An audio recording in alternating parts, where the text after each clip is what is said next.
German bombers swirled in the air. Again they had come to cover the area of the metal works, the meat processing plant and the petrol depot. We had already learnt the tactics of Hitler's pilots and knew that in the first run they would drop large-caliber Fugo bombs. These bombs went deep into the ground, and then burst, shaking whole neighbourhoods. So we left the dugouts and took cover in the trenches. We saw the wall of the meat-packing plant heave up before our eyes. A Fugazka lifted it into the air and tossed it aside. Smoke and dust mixed. It became dark and stuffy. When the dust settled, we saw that the explosive wave threw our sailor of the Pacific, Leonid Smirnov, and a dead fascist next to each other. Large-caliber bombs were also bursting in the area of the petrol depot. Like tissue paper, the sheet steel of petrol tanks bent and crumbled. Small-time bombs were falling there, the tails of these bombs sticking out in front of my eyes. Who knows when they'll explode? Nasty stuff. I'm sitting in the trench next to Sasha Lebediev. He came back to the company from the hospital only yesterday. In the first battle, he was caught in an avalanche of burning petrol. It's getting hotter and hotter. From a transformer box, Hitlerites are firing bursting bullets. Shells are bursting all around. Like piers from an overturned basket, mines are falling. Black smoke and dust covered the sky. I see that on Sasha Lebedev's forehead evaporated. What are you doing, Sasha? Yes, I'm used to it. I can't breathe. And then a shrapnel bomb exploded in front of our trench. Dust enveloped everyone sitting and lying down. Sasha Lebedev rushed to the bottom of the trench. His head was near Bolshashapov's feet. The commander gently lifted Sasha's head, looked at him. It's nothing, you'll get used to it. And having kept silent, suddenly talked. Here they will shoot the fascists, and then they will run to us. As always, we will meet them warmly, brush them, press them, warm them up, in short, form them, undress and undress them. A liaison came running from the 4th Company. His uniform was smoking, his eyebrows, eyelashes and hair were burnt, and through the torn gay life one could see bloody abrasions on his legs. The liaison reported to the commander. Along the long ravine, fascist machine gunners are attacking. Senior Lieutenant Shitilov, commander of the company of machine gunners, asked for support. The artillery shaft of Germans just passed into the depth of our defence, and we began to sneak to the ravine. The fascists were coming in 3 chains, one after another, climbing forward to the Volga. Orderly Lenya Seleznev, Nikolai Logvinenko, soldier Gryazev dragged the machine gun, set it on a hillock among bricks. The machine gun worked like clockwork. The first line of fascists lay down, the second also pressed to the ground. And then they noticed. Soldiers were crawling to the machine gun among the ruins. Nikolai Logvinenko took a machine gun, hung 2 anti-tank grenades on his belt and rushed to the front. One after another grenades flew. The fascists did not expect such a meeting. Our company in small groups began to advance to the glacier of the meatpacking plant. From the top of the glacier hit 2 machine guns. We pressed ourselves more tightly to the ground. To my right lay sailor Sasha Kormelitsin, and on the left side a small skinny soldier in windbreakers, in a helmet pulled up to his eyebrows, suddenly stirred. Pushing the bricks with his helmet, he crawled towards the pile of cobblestones. Bullets whistled thickly above him. I was throwing bricks out from under me, shoveling out the earth with my hands, in general, burrowing deeper and deeper. And that soldier in windbreakers keeps climbing forward. Here he got up to a cobblestone, threw a rifle with some tube on top into his right hand, took aim and whip, first on one machine gun, then on another, and they were silent. We jumped up and, throwing grenades, rushed to the glacier. Who that soldier in windbreakers? I later asked my acquaintance from the 3rd Company. This, Comrade Chief Petty Officer, is not a soldier. Who is? This is a Sergeant Sniper Galifan Abzalov. I got curious. I went to look for the ambush, Sergeant Abzalov. I crawled slowly, heavily, clumsily. I haven't learned yet. Here came the sniper's firing point. I wanted to have a word with him to ask him about his work, but before I could open my mouth, I saw angry, greenish-coloured eyes. Get out of here, sailor. Night if nothing had happened. I thought, I find him at night and talk to him then. After all, I too can shoot accurately. Since childhood I got used to save ammunition. Another day passed. The meeting with Abzalov took place in the regiment headquarters. There, I and my fellow countryman Viktor Medvedev were included in the list of hunters for fascist beasts. At first it was necessary to learn to choose positions for observation of the enemy and shooting at the most important targets. On the first day of the hunt, we chose a place in the ruins of individual houses. We liked a house on a hillside, or rather, a large earthen cooker of the former house. We lay in the furnace and watched everything that was going on in front of us. Here it is, the battlefield. It is covered with corpses of German soldiers. Corpsmen are crawling around, helping the wounded. Seized by the injustice. A fascist soldier with a medical bag over his shoulder, with a white bandage on his left sleeve, helps not all of his own, but by choice. I don't know, but somehow Medvedev and I broke the camouflage and discovered ourselves. Fascist snipers spotted the Rotizais and I got the first bullet from them. Fortunately, the bullet hit my helmet and burst on impact. I had to urgently change my position.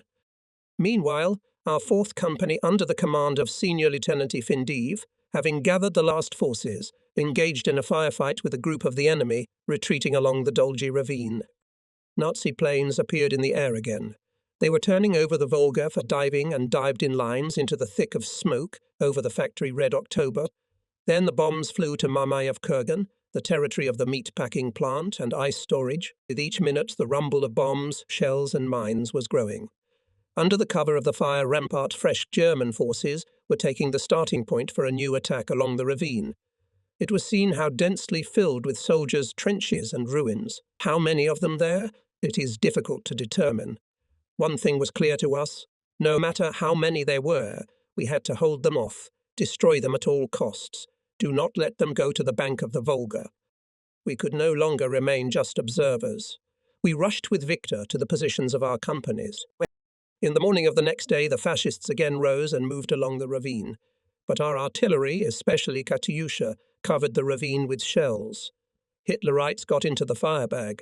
It is difficult to count how many of them lay there. But separate shells were laid down in our location. Midshipman Nikolov was hit by a shrapnel. My fellow countryman Kuzma Afanin from Krasnoufinets was also killed at that hour. I served with him in the same crew, but he revealed himself to me in the fullness of his beauty of soul at the meeting with my mother in Krasnofimsk, when we, sailors of the Pacific Fleet, unloaded from the train and marched on foot through the city. It was drizzling a fine, warm rain, a matinee like night dew. The cobbled street glistened from moisture with the light of polished stones. We walked with duffel bags without a clear line of sight. Housewives came across us. They were in a hurry to the market, but in front of our formation they stopped and looked round the rows of sailors with their eyes, searching for acquaintances. Kuzma Afonin tried to be in full view. He went out of the ranks from the right and from the left to get a better look at the people he met, if there was a mother among them. He tried to run forward, but the column commander returned him to the line. The column was led by the head of the echelon, Captain 3 rank Filipov. He as if drew in front of the inhabitants of Krasnofimsk. His head was held high, his chin stretched forward. On the long straps, clinging to the knee of his right leg, dangled a pistol in a holster. All along the street the houses were identical, one-storied with verandas, with beautiful hewn gates and wickets. We all looked at Kuzma Afanin with envy and sympathy. He is in his native town, walking along the street, on which he ran hundreds of thousands of times in his childhood. He called by name and patronymic the occupant of each house, as if testing his memory. Then Kuzma shuddered, turned pale and shouted with joy. Here is my house, and my mother is standing at the gate. Joy and excitement, like an electric current, pierced the entire column of sailors. Afonin asked permission from the commander to leave the formation and go to his mother. All the sailors turned their heads towards the house, at the gate of which stood a short old woman in a grey shawl. Her dark blouse with elbowed sleeves was bunched up on one shoulder. Her black skirt was tucked under her waist with one side of the hem, and her worn boots had the earth on them. The column stopped without a command. Kuzma got out of the line and rushed to his mother. She recognized her son.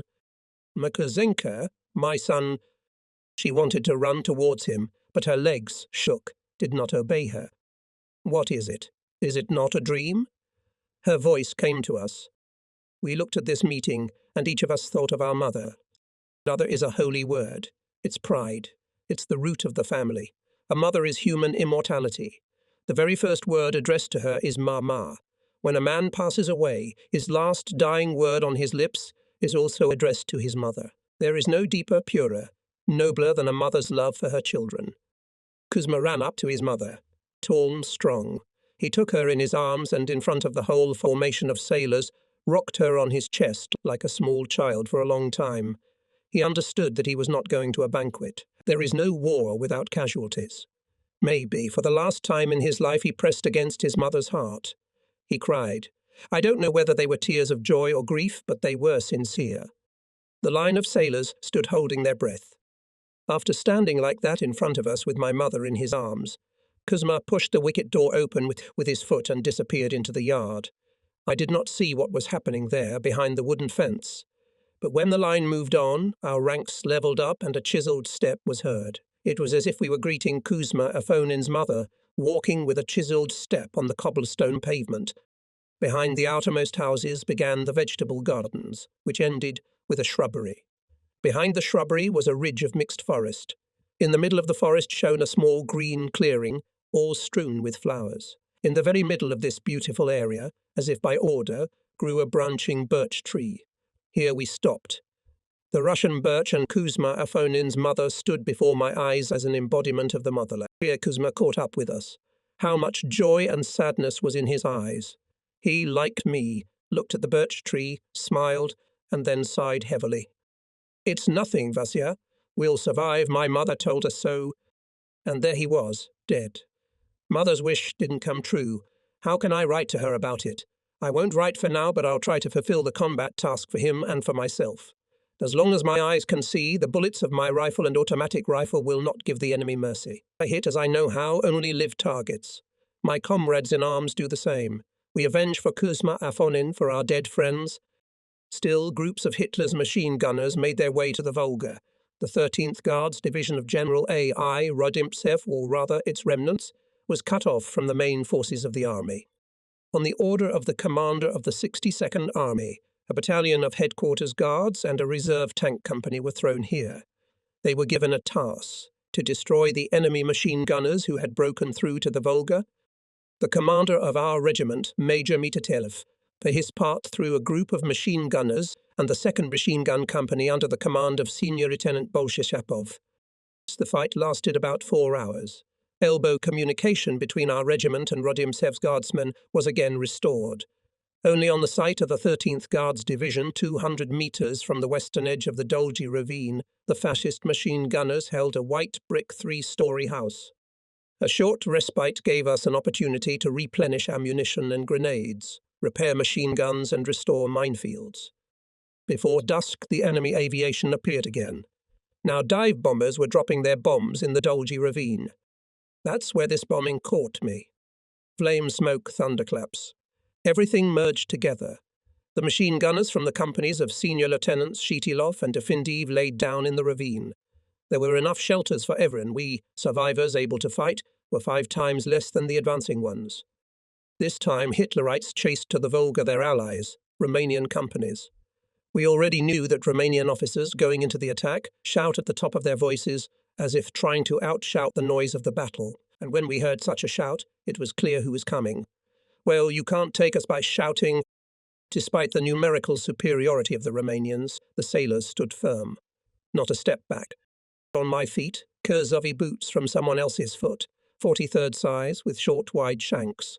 The heels are iron horseshoes.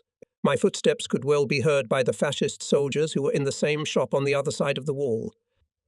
One day I was going down the steps to the cellar and suddenly felt that someone was waiting for me. I was. A girl appeared from behind a column, short, carrying a sanitary bag on her shoulder. That's how wrong you can be if you believe a rumour. What are you mistaken about, honoured one? I asked. Yes. How so? The girl smiled, took me by the elbow, and led me to the bright side of the cellar. I obediently stepped, looking at her profile. No, it wasn't Masha Laskutova. Masha was left on the other side of the Volga in a medical unit, and she seems to have already forgotten our oath in the wagon, or does not believe that I am still alive and active in this hellfire. Unbelievable, but so. At last we were in the light. The girl's face reminded me of something familiar. Mercenty. So where were you wrong? I heard the sound of footsteps and thought that a tall, healthy man was coming, she said, and after a moment's silence, confessed. I remembered a young man. I got excited, so I hid behind a column. Yes, I was too late. Someone then has already captured her. Never did young man know that you love him. She looked at me point blank, squinted her shaggy eyelashes and cut me off. Am I a fool to tell him? But you confessed it to me. She sensed the mockery in my voice. I don't know you, so why shouldn't I talk to you about him? She looked me over from head to toe. Where did you get your uniform and trousers so bad? I had a job at night. I ran into some barbed wire. A needle with a long green thread appeared in the girl's hands. Before I knew it, she had tied a knot and started patching holes in my trousers. When the trousers were finished, she ordered, "Now, sit down, sailor, take off your uniform." I did not make myself big. It was nice to sit with a beautiful girl. She worked the needle quickly, like a dressmaker, and I kept my eyes on her, trying to remember where I had seen that face. She felt my gaze on her and raised her head jerkily. Well, why are you staring at me? You'll fall in love. It's too late. We should have warned her earlier when we were travelling from Vladivostok. I can't stand, hate small, skinny, snub-nosed, blue-eyed men. She cut me off. Do you understand? Almost, I answered. Hey, you are not the hero of my novel. I'll sew up your shirt and then go upstairs and get under the barbed wire. She probably thought I was a sapper. In order not to be indebted, I decided to make fun of my unknown, tall rival. It's good to hang dogs on long ones, I said, and sat waiting for her to answer. And on the low, cats can freely. Got it. I can't stand the smell of cats. Of course they can, I said. You're going along with it, you wuss. Nothing else to say? There is something else. And if there is, don't agree, just say it. A great figure is a fool. A small piece of gold is a big piece of gold. My interlocutor jumped off the bricks as if scalded with boiling water, threw me a tunic with a needle. If you're so clever, sew it up yourself. What a gold digger. She didn't even look back, ran upstairs and got lost among the ruins. I sat down on the place where the girl had just sat, darned the last hole in my sleeve, put the needle and thread under the flap of my breast pocket, and bitterly remarked to myself, I'm not fit to be a wit. Thus began for me the day of the 7th of October. In Stalingrad on that day, there was a relative calm. We were repairing the casing of the Maxim, preparing spare barrels for the machine guns, filling the ribbons with cartridges, collecting grenades of different systems from all the warring states. The fascists were also doing something without making a fuss. The night passed in tense, anxious expectation. The dawn broke and the machine guns crackled. And when it dawned, fights broke out in the neighbourhood of the factory Red October and at the meat-packing plant. Like tar in a huge cauldron, the ground on Mamev Kurgan was boiling and in the defence area of our battalion. The metalware factory. The enemy was silent. I wanted to shout, "What are you waiting for, you bastards? Come out!" And only at about 10 o'clock artillery hit us, followed by mortars, and then, as if to summarise the results, there were planes. Bombs were bursting everywhere. 1.5 metre high walls collapsed. Fireproof clay cracked, metal trusses bent, reinforced concrete ceilings fell. And suddenly, all at once, everything went silent. The planes flew away. The artillery moved its fire deep into our defence. So, expect an attack. We had no one to shoot at that moment. Some were entrenching themselves. Others were lying motionless with their eyes open. But there was no attack. The fascists suffered from the bombing even, perhaps, more than us. At night we did not prevent them from approaching our front line. They had accumulated a lot of them there, and now they can't seem to recover from their own bombs. In general, they missed the time to attack. But we had time to fortify ourselves in new places. On the first floor of the office of the hardware factory, Senior Lieutenant Bolshevshapov installed machine guns. It was an excellent present. The bombing had cleared the piles of ruins, and the sector of fire increased. Finally, the Germans came to their senses and rushed to the attack. The distance between us was 150 metres. Our machine guns started to work. The first line of the attackers managed to stop almost near the very wall of the boiler shop, to suppress the machine guns. The Nazis rolled out a cannon and opened direct fire. Now shells were bursting inside the office. Our machine gunners were silent. It was necessary to destroy the cannon or its calculation. But how? Sniper fire or grenades. And who would do it? The company commander saw Sasha Karlentiv, a short Urals lad, a sniper. He always appeared unexpectedly, at the most critical moment. He was dressed lighter than an ordinary infantry soldier. Skinny, thin legs are wrapped in dirty wrappings. Tattered, sweat-soaked overalls, smeared with blood and dirt, seemed to have grown into his skin. A shattered shrapnel helmet was pulled over his head up to his ears, but his big blue eyes shone brightly. He was the one who knew about him, throwing a grenade, sometimes shouting, "Krauts, catch! Our Isusitines are flying." And here, our Sasha is already on the roof of the office. How did he get there, under fire? He shot once, second, third, and immediately enemy machine guns whipped at him. Sasha recoiled to the side. Was he killed? Feldsher Lenya Seleznev began to sneak into the corridor of the office. He crawled closer, shout, "Sasha, are you alive?" "Yes, I'm alive, but I can't move," came the reply. "Two snipers had me in their sights. Stay away." Seleznev quickly returned and reported to the battalion commander. Youth," grumbled the commander. The guy got a little hot-headed. To his youth and temperament would be ahead of judgment. That's what I need in the battalion. "Philosophy is good after the battle," said Deputy Commander Yablushikin. "Miss, the cannon must be blown up with grenades," said the commander. The liaison of the 4th Company Pronishev, a broad-shouldered, snub-nosed, blue-eyed Siberian, volunteered to fulfill this task. "Come here, look," the commander called him to himself. "Now you bent, run across the courtyard at the very wall you will lie down. Take a good look round. Note from which side the sight is shot through. From under the wall of the boiler shop crawl down into the funnel, and from there to the locomotive. From behind the locomotive and throw grenades. You will be covered by snipers. Remember, the way is dangerous, the task is difficult. Take your time and act cool. Do you understand me?" "That's right. I've been fighting for 2 years." Pronishev adjusted the anti-tank grenades on his belt, loaded his automatic rifle, saluted, and ran out of the shop. Next to me stood Misha Masayev. I asked here, "Well, will it come?" "He should. If he has enough stamina." Pronishev rapid throw crossed the courtyard. Now he had to lie down at the wall, as the commander ordered, but Pronishev immediately ran to the boiler shop. "Get back," shouted the commander. "Come back." Having made sure that it was useless to shout, the combat fell silent. Pronishev ran through the open place, rounded the boiler room. Here he is already equalled with a transformer box. The fascists did not shoot. Maybe they thought that the Russian soldier was running to them as a prisoner. There were 15 meters to the locomotive. And there he will not get it, I thought to myself.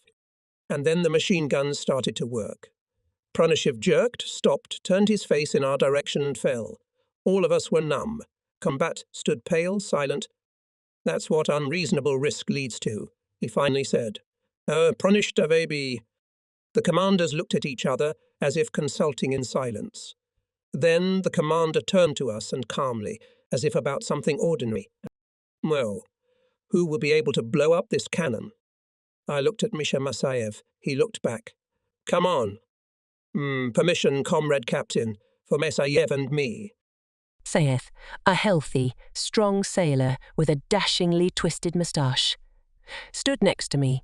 The battalion commander looked at Senior Lieutenant Bolshashupov as if asking him, "Well, how are your sailors?" Bisupov a reply, "They will, be sure." Combat approached, looked intently into our eyes, then asked, "How will you act?" "First, we will sneak along the shop along the wall. Then," I pointed my finger at the trench. "No. So you decided to march on the fascists?" "Next is an underground pipe a man can crawl through. We'll go to the boiler room, to our machine gunners, then crawl to the locomotive. We'll throw grenades from behind the locomotive." So underground. All right. But don't be in a hurry. We can't help you here. It's up to you, understand? Understood. We answered.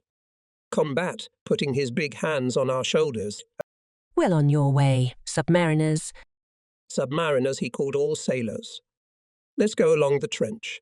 Misha stepped on the chest of a dead fascist. His foot fell through, almost fell, but everything went safely so far. We climbed into the underground pipe. I went first. Misha followed me. It's damp, dark, stuffy, slippery and sticky under my hands. We can't turn round. It's cramped. It's nothing for me, but Misha is heavy. His shoulders are broad. I hear his heavy, intermittent breathing. I have to stop, wait. Crawls up, sniffles and pushes me. Crawl further. Why are you lying down? The pipe turns. Fresh air hit my nose. I could see that there was a breach or some other vent somewhere nearby. It got easier. We crawl along the pipe sleeve to the right. About 5 minutes go by. We find ourselves in a brick pit covered with an iron lid. This is one of the intershop ditches that unite the factory sewerage system. We lie there and think. Where are we under the shop occupied by the fascists? Or under the boiler room where our machine gunners are sitting, who during the last battle got surrounded? Misha opened one flap of the iron lid. Well, what's there? You can hardly see through such a slit. Throw the lid off. When the lid fell off, we saw that we were in some huge workshop with burnt walls. Bullets whistling all over the shop. They hit the machines, shooting sparks. There are piles of unprocessed parts near the machines, collapsed on them, lying on their stomachs, on their backs, on their sides, killed soldiers. And Hitlerites and our comrades, sailors Pacific, there was no movement in the shop. We crawled out of the pit, crawled up to the machine, pressed down. The roof of the shop had long ago been torn off, and we could see the sky. There were aeroplanes circling, an air battle was going on. Artillery was rumbling. Having had a break, we crawled to the boiler room. Masayev skipped through the place under fire and was waiting for me in the boiler room, pressed against the wall. I rushed towards him, but then automatic rifles crackled and rifle shots slammed. We had been spotted. My right leg burned above the knee. My leg became heavier and as if longer, clinging to every ledge. And the fire is getting stronger. Slowly moving forward, I made my way to Misha. I'm soaked. My clothes are splattered with blood. I lifted myself up, approached the hole where Misha was looking. He asks Seva. Wounded? I shook my head in the negative. In the boiler room there were 6 machine gunners and 1 machine gunner, Sailor Plexin. Cut off from the battalion, they turned the boiler room into a real fortress and repelled attack after attack. Misha and I marvelled at the cunning and cleverness of the guys. They collected automatic rifles, directed their barrels into the breaches in the walls. A piece of water pipe was screwed to each machine gun. A wire was threaded through the pipe. One end of it was tied to the trigger and the other to the machine gunner on duty. And Plexin had machine guns in 3 embrasures. I asked, How do you manage? How do your self-shooters work? Plexin smiled. That machine gun over there and a couple of these machine guns are hitting the door at the same time. You see right against the transformer box. Judging by the density of fire, the fascists must have thought that there was at least a company in the boiler room. We agreed how to proceed. We decided that Plexin would cover us with the fire of his machine gun when we were making our way to the locomotive. We began to crawl to the locomotive. Bursting bullets were whistling and bursting all around. Green rationed our progress. A green rocket soared into the air. It was a conditional signal and a sign of approval. On our bellies, we slid to the bottom of the funnel. Misha, did you see the combat welcomed us? I asked. Misha hissed like a goose. What are you cheering me up? Do you think the Kazan Tatar was afraid? I will now show them how sailors can have fun. He was about to stick out of the funnel, but I held him back in time. A bursting bullet cracked right in front of his nose. We signalled the danger with a red rocket in the direction of the transformer box. The machine gun started talking. It's Plexin. Well done. Our elbows easily and quickly carried me forward. Misha, seeing that I had reached the locomotive, followed me. He crawled clumsily, heavily. Hitler's machine gunners opened fire on him from the window of the transformer box. What to do? I could throw grenades and blow up the cannon myself, but I had to help my comrade. Pranishev was lying by the locomotive. He was badly wounded. There was a rifle beside him. I took it, took cover behind the locomotive wheel, calculated the distance and fired. One barrel in the window of the transformer box disappeared. The second machine gunner rushed into the brick ruins, lay down and opened fire again. I took aim, fired and clearly saw the fascist's nose. Misha Masayev got to the locomotive unharmed. It was 10 meters to the fascist cannon. Masayev is a big guy, his arms are long. He stood up, went behind the locomotive and threw 2 anti-tank grenades one after the other. From the first explosion, the cannon jumped and turned sideways.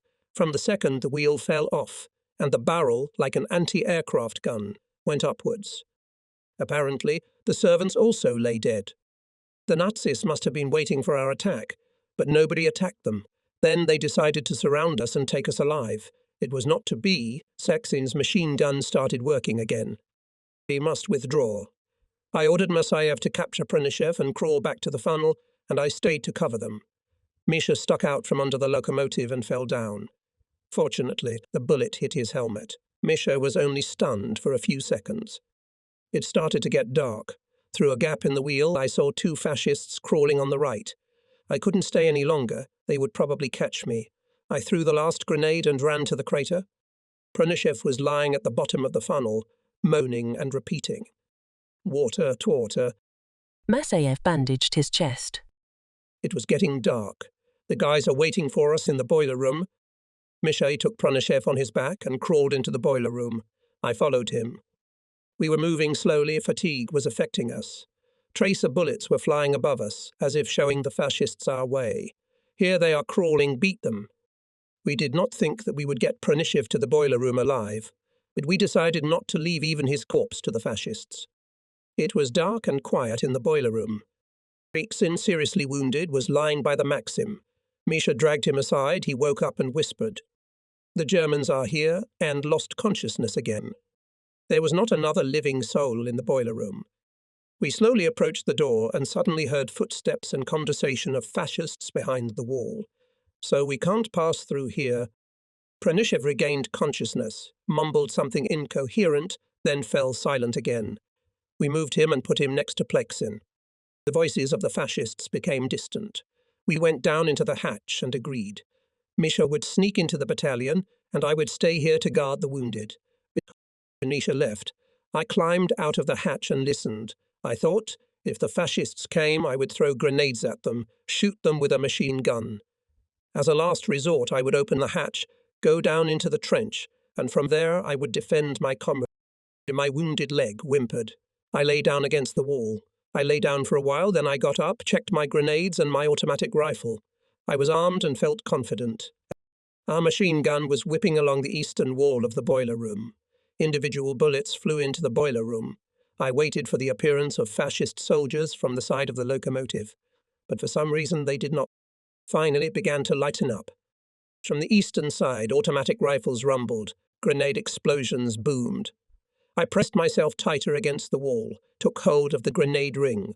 "Who will be here now?" And suddenly, Russian speech. I shouted with all my might. "Hey, brothers, they're alive here." "We know," I heard a reply. It was Bolshasapov. He and a group of soldiers were brought here by Misha Masayev. 5 days in a row. Starting from the morning of the 16th of October till the afternoon of the 21st, Hitler's troops attacked our positions in the factory district of Stalingrad. Aviation, artillery, tanks, infantry, everything was thrown to suppress our defense. The fascists decided to break through here to the Volga at all costs. They rushed forward without regard to losses. Sometimes it was thought that Hitler decided to drown his entire army in blood here. At first, the main blow was struck at the tractor and barricadne plants. 3 or 4 kilometers to the right of the section of our division, which defended the territory of the factory of metal products, oil storage, meat processing plant, and half of Mamayev Kurgan. What was going on in the area of the tractor plant? It is difficult for me to recount. I was not there. But even from the outside, it was horrible to watch.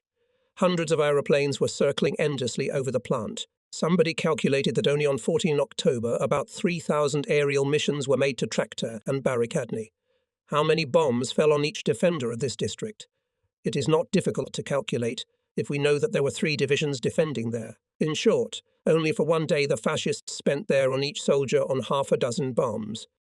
But the site still met the Nazis' fierce resistance. Our soldiers learnt to live in the fire. To the enemy, probably, it seemed that here shoot stones, shoot bricks, shoot... And Hitlerites did not spare neither bombs, nor shells, nor mines, trying to grind into sand even stones and bricks, did not spare bullets and on the dead, crushed them with tracks of tanks. It is hard to look from the outside when it is difficult for comrades. It seems better to be there yourself. Such is the nature of the Russian soldier.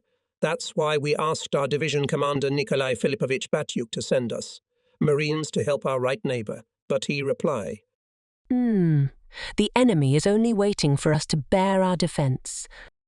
And our colonel, who we nicknamed Refractory Batyuk, was not mistaken. Not without reason he was a favourite of the commander of the 62nd. After 2-day threshing of the territory of the plant Red October, the centre of the German fire attack began to move. The ground was upheaved and on our sight. I don't know what our neighbours on the right and left thought about us at that moment. How many bombs fell on the shops of the factory of metal products where our battalion was defending, in the companies of which there were 20. 30 active bayonets left. There was no time to count. I will only say that only in the first hour of processing the positions of our battalion Hitler's dive bombers, in groups of 3 nines, each made 4 runs. The bombs were falling and falling. After the airstrike was followed by artillery and mortar, a tornado. The first infantry attack was repulsed by machine gun fire, the second with grenades and machine gun fire. The next attack began with a massive onslaught of fascist grenadiers from 3 sides. We had to engage in hand-to-hand combat first on the right wing of the defence, then in the centre, and then on the left, in the tool shop. I was just a little gaping, and some grenadier managed to reach my back with his flat, knife-like bayonet. Somehow I found myself at the battalion command post, standing next to the commander near the breach in the wall. It's midday. The fight doesn't stop. Pillars of smoke and dust are rising upwards, walls are falling down, covering the dead and seriously wounded. 2 elderly soldiers with stretchers appeared. They brought the wounded sailor, silently put him next to us on a cloak, and again with a quick step crossed the territory of the factory yard, swung over the tram line, the motorway, and disappeared in the ruined wooden buildings. I must have been thrown here, but I woke up and got up. There's no respite, ours are retreating. The tool shop was taken over by the fascists again. The lathe shop was left in the neutral zone. The Germans have taken the ice storehouse. The 4th Rifle Company of Senior Lieutenant Efin Dev retreated behind the tram line and entrenched on the boundary of the unfinished red brick house. The day before yesterday, the regiment commander Major Mitrelev was here. He ordered to appoint me sniper. It happened like this. We are sitting in the pit, listening to the regiment commander. A lull. Suddenly my comrade Misha Masayev, who was monitoring the enemy, shouted to Masya, the Kraut has shown up. I raised my rifle and, almost without aiming, fired a shot. The Kraut fell down. A few seconds later the second one appeared there. I killed the second one too. We who fired? Asked the regimental commander, watching through binoculars at what was happening. Combat reporting. Chief Sergeant Zaitsev. Give him a sniper rifle, ordered the major. And calling me over, Comrade Zaitsev, count all the fascists you finish. There are already 2. Start your count with them. I understood this instruction of the regiment commander as an order, but I could not start its fulfillment according to all rules. The situation did not allow it. And today our battalion was half-enveloped. We had only one way, to go down into the long ravine, and along the bottom of the ravine, and along the bottom of the ravine, to the territory of the oil depot. And there, between the pipes, we could stealthily sneak. Miss Path knew in the battalion only 3 PP. Me, Mikhail Masayev, and the commander himself, but none of us did not want to think about it. The path could pull to retreat. In order not to think about it, I raised my head. Up there, under the very roof, an exhaust pipe is built in. There's a bladed fan in the pipe, and a ladder-like iron ladder leads to the fan. The day before yesterday, I used this structure for a sniper firing post. From above, I could clearly see the location of the fascists.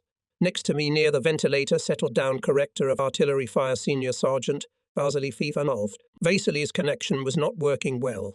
The receiver was crackling, beeping, he was nervous, shouting, and I was reloading my rifle leisurely. I liked to hit for choice. After each shot, it seemed as if I could hear the impact of the bullet on the enemy's head. Someone was looking in my direction, not knowing they were living their last second. That was the day before yesterday. I take that position again. But just as I had time to think about it, a blast wave tore apart the pipe, tore the ladder from the wall. From the hail of shrapnel, we managed to slip into the basement. In the basement, there was a medical center of the battalion. Klava Svinsova and Dora Shuknovich, the same nurse who sewed up my trousers and a uniform, bandaged the wounded, and then I remembered that I should show my leg.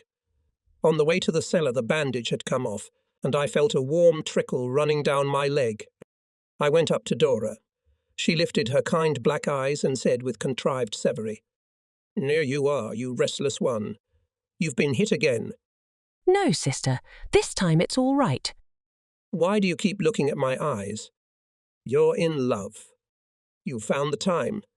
She kept bandaging the sailor's head as if she couldn't see me. I stood and waited. Finally, she straightened up, soaked a cotton wool in alcohol, and wiped her hands. "Well, tell me, lover, what you've got there." "The bandage has come off the hole. Looks like it's bleeding." "Why are you standing there talking like that? Take off your trousers. I'll look at your hole." I'm embarrassed. I'm standing there, slowly unbuckling my belt. "Mighty quick. Get it down below your knees." The smell of alcohol, pleasantly burning the wound. I put a plaster on your wound. It's better than any bandage. That's it. You can get dressed. I bent over, and from under my shirt at the waist I could see blood. "Wait a minute." That's when she found the bayonet wound in my back. After dressing, I went to the exit from the cellar. There stood the battalion commander, Captain Kotov. Nearby, Logvinenko, someone else. Combat stood for a while, as if making sure that everyone came up, pushed the door open, shouted, "Follow me," and rushed to the ravine Dolgi. Running through the ruins, jumping over logs was hard for me. Combat stopped. Somewhere halfway along he got a deep trench. Here I caught up with him. The captain sat silently in a corner with his back against the wall. His pale face was covered with drops of sweat. I sat down near him, a little breathing. Then I asked myself a question. "We left the infirmary, the wounded. Will they praise us for that?" Captain Kotov seemed to wake up, silently stood up, corrected his automatic rifle on his side, crawled out on the berm, shook his head, spat in the direction of the office of the hardware factory and rushed back. We followed him. Enemy machine guns pinned us to the foundations of the house. The ground floor and the semi-basement of this house were crowded with our fighters. In two large halls lay the wounded. Leonid Seleznev, an orderly, was thrashing among them. Here went and crawled soldiers from different sides. Approaches to the house were covered by machine gunners of Evgeny Shetilov's company. Captain Kotov stopped here. We were ashamed to look each other in the eyes. We ran to the Volga. I couldn't sit idle. Having smoked a Makharovka to burn my lips out of frustration, I decided to go up to the first floor. It seemed impossible to walk there at full height. Bullets were flying into the door and window openings. I lay down on my stomach and crawled to the break in the brick wall, disguised myself under a pile of boards. From here I could see that a fascist machine gun was firing at the house. I have a machine gun, grenades, a pistol at my waist. All weapons for close combat, and the machine gun is 300 meters away. I need a rifle. What to do? I have to crawl out from under the planks again. I decided to crawl out backwards, so as not to destroy the camouflage. I just moved. I hear Nikolai Logvinenko's voice. "Why are you tossing and turning? Wounded again?" "No." "I see a fascist machine gun. I need a rifle. Bring it from the cellar." Nikolai quickly brought a rifle. I take the machine gunner's head in my sights. A shot, and the machine gun was silenced. 2 more shots, and 2 ammunition carriers, twitching, rested next to the machine gunner. Just 3 shots, and our battalion came to life. Signalmen, messengers, ammunition carriers. It seems that only now infantry commanders began to see that I was the right man in the rifle unit. And sometimes they used to look at me like this. I was small in stature and could do nothing. There were a lot of annoying moments when we sailors joined the rifle division. I remember back there in Krasnofimsk, an army-style ruler rolled up to the Red Fleet formation. There were several infantry commanders on the ruler. Some of them had battle honours on their uniforms, experienced men. The head of our team clapped his hand on the briefcase as if to say, "Here they are, all my young men. Here they are. For 5 years we raised them, brought them up, prepared them for sea combat. But if we need to test our strength on land, here we are." Distribution by units and services began. Each commander chose his own men. I see he takes those who are healthier, stronger. They sift them as through a sieve. The small stuff goes to waste, but the big ones stay. They go to work, such as Afonin Starostin, straight into artillerymen. Such selection is obviously not to my liking. My speciality is accountant clerk. Combat commanders do not need such a speciality. And someone even said, "What the hell do I need your clerk? I have enough of such good in my unit without him." The general column of sailors is melting away, going to their units. I'm standing aside. The mood is murderous. I agree to go anywhere to any position as long as they decide sooner. How hard it is to feel superfluous, unnecessary. I don't understand who's to blame. I come closer to my superiors. I met the look of a senior lieutenant, an artilleryman, on whose chest is the Order of the Red Banner. As it turned out later, it was Ilyashay Shuklin, commander of a battery of anti-tank guns. He distinguished himself in the battles near Kastorne. Now he is asking for one man to complete the gun crew. Take Zajev from my reserve. He's got an average education. He's a literate guy. I'm sure he'll fit in. No. So I need an artilleryman, not a financier. Chuklin cut off. Only by the end of the day I was taken to the economic platoon of the 2nd Battalion. Back in Vladivostok before being sent to the front. I got into a company commanded by Lieutenant Trofimov. He skillfully conducted classes on teaching hand-to-hand combat techniques. At the moment of training he shouted to his opponent, "I strike for real. Get angry, as in a real fight." No matter how hard we tried to strike at the lieutenant, he skillfully avoided them. He laughed at me easily. "You're not tall enough for hand-to-hand work, Comrade Chief Petty Officer, and your arms are short. You've grown wide, but you're not tall enough." At the same time, Lieutenant Trofimov put me at the disposal of the personnel department of the aviation unit. I went to the headquarters as ordered. In a small room at a desk sat a major in a flight uniform. There was not a single hair on his head, which made the skin on his head seem as thin as tissue paper and shiny. The thin lips, heavy chin, and fleshy nose did not please me. On the desk was a stack of personnel records cards. In the card it was noted that I was an excellent marksman. After my report, the major looked at me for a long time without blinking, as if he wanted to see in me something special, unknown to anyone. I felt uncomfortable from such a stare and decided to respond in the same way. I gawked my eyes at the chief. I don't know what the major was thinking at that time, but in my mind I answered him. I can withstand such a look. Apparently, the major got tired of silence and decided to ask me a question.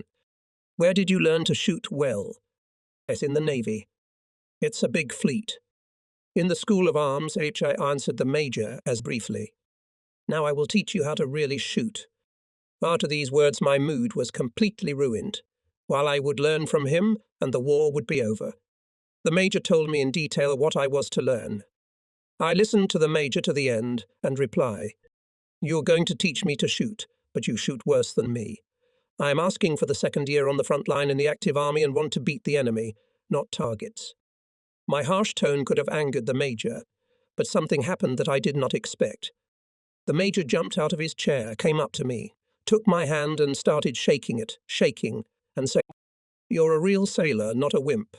Some people, at the slightest opportunity, try to get away from the front, but not to the war, and you're like that. All right, I'll grant your request. You're free to go." After these words I wanted to hug and kiss this bold, hollow-eyed man. I never thought that such a seemingly dry man had a sensitive soul. That's how I gave up the radio gunnery school.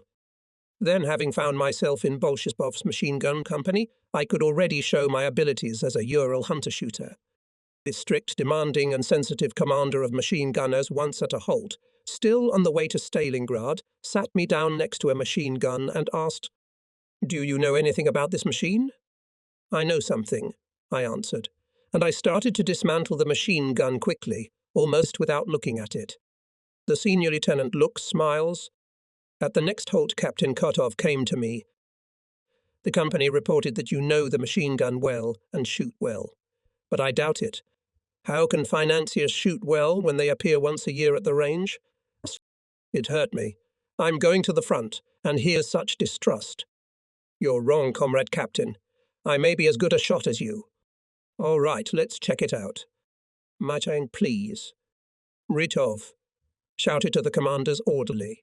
"Measure 30 paces, put the bottle to me with the bottle." Bolshespovov is awkwardly stomping next to the commander. He's rooting for me. Combat takes out of the holster pistol, aiming at the bottle. A shot, a second one. The bottle explodes with a clang. "You shoot well," I dared to remark. Combat turns to me and reply. "In the bottle you, of course, difficult to hit, so try in my cap," and gives me his pistol with 3 rounds. "You'll be left without a cap, Comrade Captain." Meanwhile, Ritov runs with the commander's cap and puts it on the place where the bottle had just been lying before. I got comfortable, left hand behind my back, took aim and smoothly pressed the trigger. The cap moved. The sailors, who watched the whole picture, murmured, "Went to the target with the combatant too." The bullet pierced through the cap. The captain silently put it on and put down the bottle. I have 2 more cartridges. I shoot, and the neck of the bottle flies off. "Hurrah!" shouted the sailors. "This is our way in Flotsam." "Well done," agrees with the sailors' combat. "Here's a parabellum and 100 rounds of ammunition. You'll stay in the machine gun company. Beat the fascists." Thank you, Comrade Captain. I'll beat them." The sailors congratulated me on my baptism of fire. There was a doubt Zitiev was just lucky. "Lucky, you say?" Somebody asked me. "Have you heard anything about the Ural hunters?" "No." "Well, then keep quiet." The final recognition of my abilities as a marksman was established already here, in the battles for the metalware factory. My 3 accurate shots silenced the machine gun, which did not let my comrades raise their heads. Night came. Rockets flashed in the air. Blinding light alternated with impenetrable darkness. From the first floor we went downstairs. I went into the compartment to the battalion commander. He was sitting on a trench coat with his legs tucked under him, talking on the phone. From the fragmentary phrases, it was clear to me that overnight we should regain the lost positions. That was to be expected. The night must be ours. "We need Fenki and Degdeyevik without shirts," said the combat. It was he who asked for grenades. Fenki. F1 Degdeyevik G without defensive covers. Before the attack, seize 10-12 grenades. Break into the house in 2, you and the grenade, both be dressed lightly. You without a duffel bag, the grenade without a shirt. A great weapon is a grenade. We loaded up with them, as they say, to the brim. We loaded up and went. Our Hitlerites got a lot from our pocket artillery this night. By morning we restored our positions in the forge shop of the hardware factory. The battalion command post also moved into the forge shop. The shop was divided by a blank wall of white brick. This wall had its own rubble foundation, and the masonry in its upper part was more than half a metre above the roof. Everything around is destroyed, but the wall stands and stands, separating the defenders of Stalingrad and the fascists. One could hear coughing and talking of the enemies. Every step must be taken with caution. So a few days ago, Sasha Rutherford was digging under the foundation of the wall. He bumped into a large stone. No matter how much he pounded on it, it didn't move. Then Sasha found a heavy sledgehammer in the forge. With the first blow, the stone flew out like a cork from a bottle. There was a shriek from the other side, and then a burst of gunfire. A fascist machine gunner was shooting into the hole. Ritov pressed himself against the wall and sat neither alive nor dead. If the German had moved the barrel of the machine gun 2 centimetres to the right, he would have been pierced through. Only a minute later Ritov came to his senses, took a grenade out of his pocket, pulled out the ring and threw it into the hole. There was an explosion and a deafening silence. Thick black smoke was billowing from the hole, and now Sasha was squinting slyly at the hole. Maybe we should throw a couple of grenades down there. I agreed with him, but at that moment the sirens of German dive bombers howled over our heads again. Again, as yesterday, dive bombers, artillery. However, no infantry is not visible. 3 tanks appeared. One of them was immediately set on fire by our armoured gunners. On the right, machine guns rumbled thickly. The enemy infantry came up there. They did not come here. We beat them off. Sight at the right neighbour lasted till noon. Then everything went silent. 2, 3, 4 hours passed. The enemy's attacks weakened, faded away. It happened on 21 October 1942. That day the Germans seemed to come to their senses. There were no more such fierce attacks. Paulus's soldiers became afraid of us and started to bury themselves deeper into the ground. That's when I, as an accurate marksman, was again given the task of mastering the art of sniping. I was given a rifle with a telescopic sight, and I was finally included in the division sniper list.